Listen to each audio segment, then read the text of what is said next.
Bonjour les amis, ici Sandra, c'est un énorme plaisir de vous retrouver après pratiquement plus de 2 mois sans vidéo. Voilà, j'ai été très occupée, j'ai reçu une longue visite familiale en Suisse. Voilà, donc on a été avec la famille pendant un bon moment. En même temps que je m'occupais d'autres projets vraiment importants. Je n'ai donc pas eu le temps de faire de vidéo et aujourd'hui, je reviens avec cette courte vidéo. Je n'ai pas eu le temps de faire une vidéo beaucoup plus longue.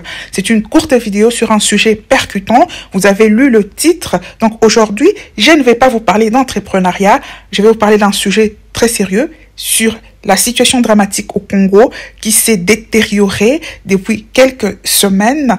Avant d'entrer dans le vif de ce sujet d'aujourd'hui, je vous propose de suivre cet extrait pour nous plonger dans l'ambiance de ces sujets chauds. Nous allons brûler le drapeau américain. Allez.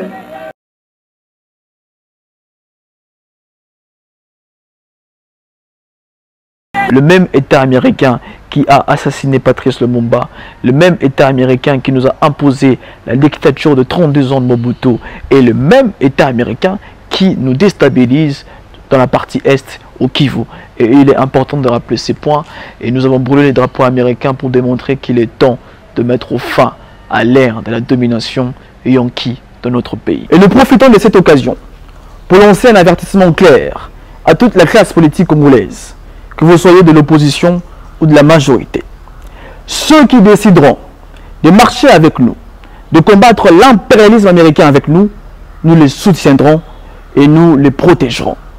Mais ceux qui auront le malin plaisir de se comporter comme des nègres de service au nom de Patrice Lumumba, qui a été décapité et jeté dans l'acide par la CIA, nous vous éteindrons et nous vous détruirons. Les ancêtres ont parlé. Et voilà, le ton est lancé pour la vidéo d'aujourd'hui. C'est un sujet très chaud.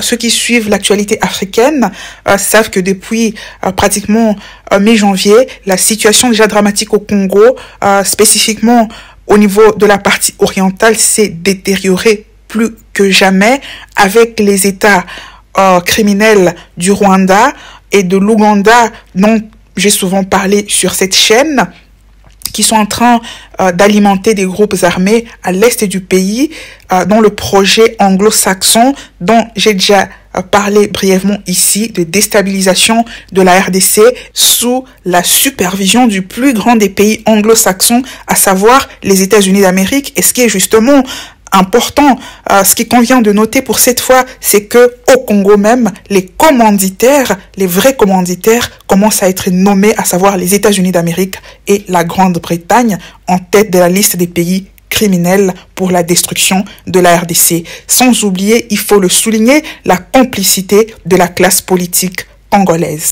Et donc, à ces sujets, je vais attirer l'attention de toute personne soutenant le pouvoir politique en place, toute personne fanatique des partis politiques, de s'abstenir de commentaires déplacés sur cette chaîne. Voilà, moi je ne soutiens aucun parti politique.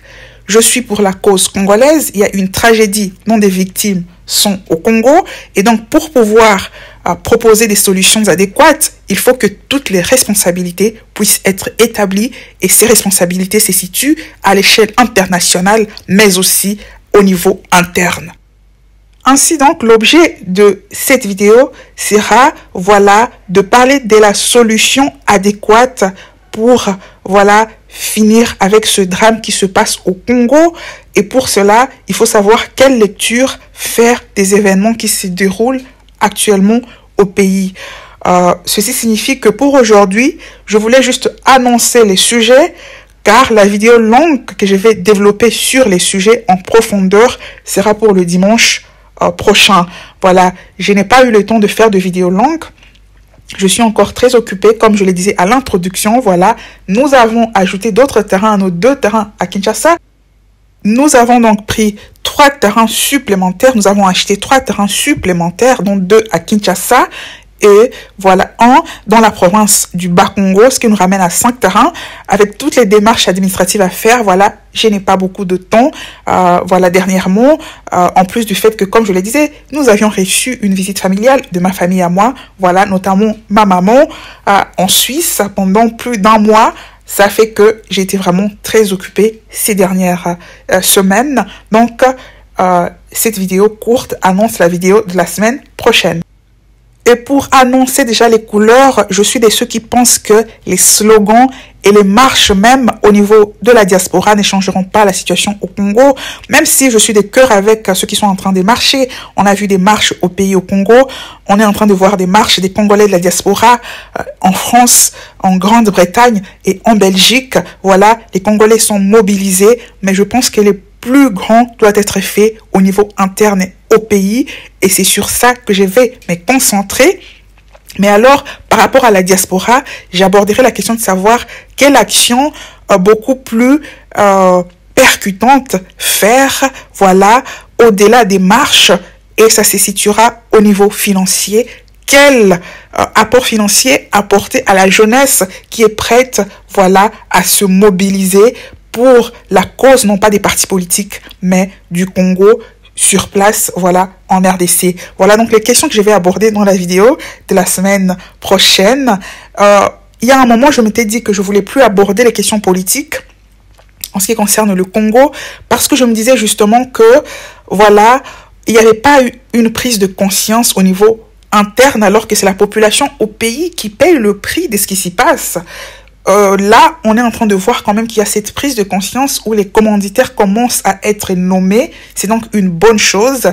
Et donc, il y a lieu de voir ce qu'il faut faire pour soutenir cette jeunesse sur place. Voilà, on va se poser la question de savoir quelle lecture faire par rapport au fait que l'urgence, l'ONG de Kémy Séba, Urgence panafricaniste, voilà, se trouve au centre des mouvements qui sont en train de porter, voilà, cette cause pour dénoncer les commanditaires, quand on sait que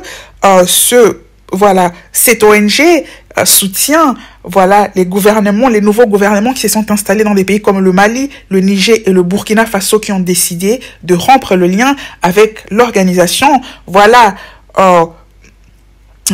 soumise, voilà, à l'impérialisme français. Et donc, quelle lecture faire du fait que c'est cette ONG qui est au devant de la scène des mouvements citoyens au Congo pour demander qu'il y ait un changement? C'est l'une des questions que je vais aborder, notamment par rapport à, voilà, une éventuelle coopération effective avec la Russie pour mettre fin à ce drame en RDC. Voilà, donc vous l'avez compris, moi je ne suis pas adepte des slogans victimaires par rapport à la situation au Congo, tout simplement car je pense que ces slogans ne changeront rien à la situation de la RDC.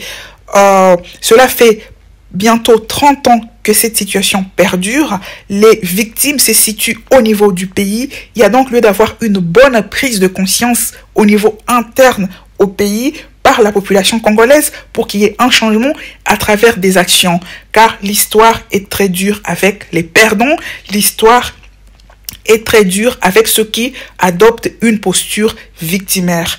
Comme le disait Thomas Sankara, l'esclave qui n'est pas capable d'assumer sa révolte ne mérite pas que l'on s'apitoie sur son sort. Cet esclave répondra seul de son malheur s'il s'est fait des illusions sur la condescendance suspecte d'un maître qui prétend l'affranchir. Seule la lutte libère. Voilà, c'est pourquoi, personnellement, je ne peux soutenir que ceux qui ont décidé de prendre leur destin en main, les mouvements de la jeunesse qui ont décidé, voilà, de faire face aussi bien aux commanditaires, États-Unis, Grande-Bretagne, à leurs proxys, leurs nègres de maison, dans le Rwanda, l'Ouganda, mais aussi ceux qui sont sur place en RDC. Ceux-là, je les soutiendrai. Mais en aucun cas, je ne peux soutenir des politiciens qui se complaisent dans la victimisation mensongère pour pouvoir donner le change, alors qu'ils sont en complicité avec leurs maîtres pour affaiblir l'armée congolaise. Voilà, la diaspora congolaise a fait sa part. Voilà, elle a marché pendant des années. Sa voix a porté des fruits. Ce qui se passe au Congo est de plus en plus connu par les mouvements des sociétés civiles africaines. Et donc là, il est temps pour la population congolaise au pays de prendre la relève en exigeant d'avoir des dirigeants responsables qui défendent la cause du Congo et non pas des pleurnichards. Voilà, le soutien financier, comme je le disais, est la meilleure chose, la meilleure solution que la diaspora peut faire en ce moment pour, voilà, les mouvements qui décident de lutter pour la cause de la RDC. Voilà donc, nous sommes arrivés à la fin de cette vidéo. Le développement beaucoup plus loin, comme je le disais, sera pour la vidéo prochaine. D'ici là, je vous souhaite un excellent dimanche. Tout de bon. On se retrouve la semaine prochaine.